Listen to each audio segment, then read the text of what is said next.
नमस्कार. आज आपण बघणार आहोत डोशाची रेसिपी. इथं मी रेशनचा तांदूळ घेतलेला आहे 3 वाट्या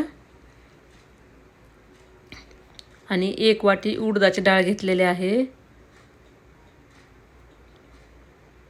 आणि 3 चमचे हरभऱ्याची डाळ घेणार आहे. याच्यामध्ये मी काही उडदाची डाळ 1 वाटी घेतली, 3 चमचे हरभऱ्याची डाळ आहे. हे नाश्त्याचा चमचा आहे आपला आणि छोटा हळदीचा चमचा घ्यायचा आहे आपल्याला. 1 मेथ्याचा 1 चमचा फक्त, कारण मेथ्याने पीठ खूप छान फर्मेट होतं आपलं. आणि हरभऱ्याच्या डाळीने डोशाला खूप छान बाइंडिंग घेतं.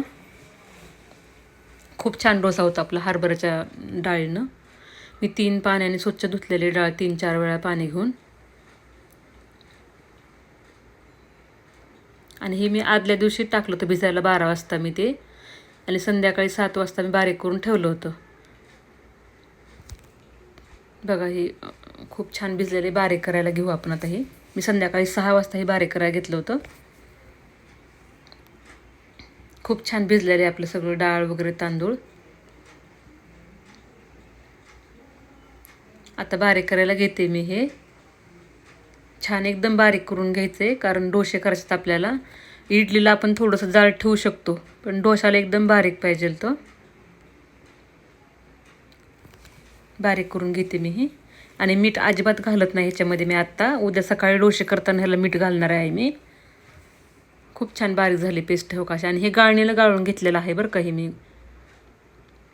हो का, हे दुसऱ्या दिवशी सकाळी बघा किती छान फर्मेट झालेले पीठ आपलं सगळं. हे खूप छान फुललेलं आहे. आणि थंडीमध्ये हे फुगत नाही जास्त, तर आपण ह्याला कुकरमध्ये पाणी गरम करून त्याच्यामध्ये डब्बा वगैरे काय ठेवून द्यायचा पॅक एकदम असा, म्हणजे गरमाईनं ते छान फुगतं पीठ असं. आता डोसे करायला घेणार, त्याच्यामध्ये थोडंसं मीठ टाकणार आहे आणि थोडी पिठी साखर टाकणार आहे 1 चमचा. त्याच्यामुळं छान कलर येतो डोशाला पिठी साखरमुळे. असा क्रिस्पी एकदम लाल लाल कलर येतो छान असा पिठी साखर टाकल्यावरती. हे मीठ टाकले मी.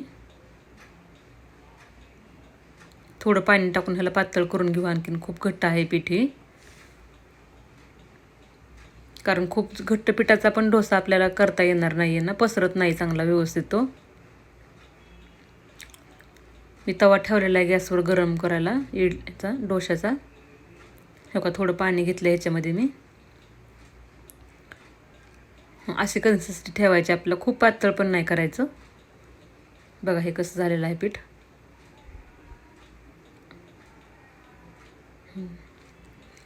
तवा आधीच गरम करायला ठेवला होता मी. पाणी टाकून थोडा तवा पुसून घेते, कारण थोडा तवा थंड झालं पाहिजे त्याचं टेम्परेचर, म्हणजे डोसा आपल्याला पटपट छान पसरवता येतो. कारण फुल एकदम गॅसवरती जर डोसा टाकला आपण तर चिटकून बसतो तव्याला तो लगेचच. बघा किती छान डोसा झालेला आहे.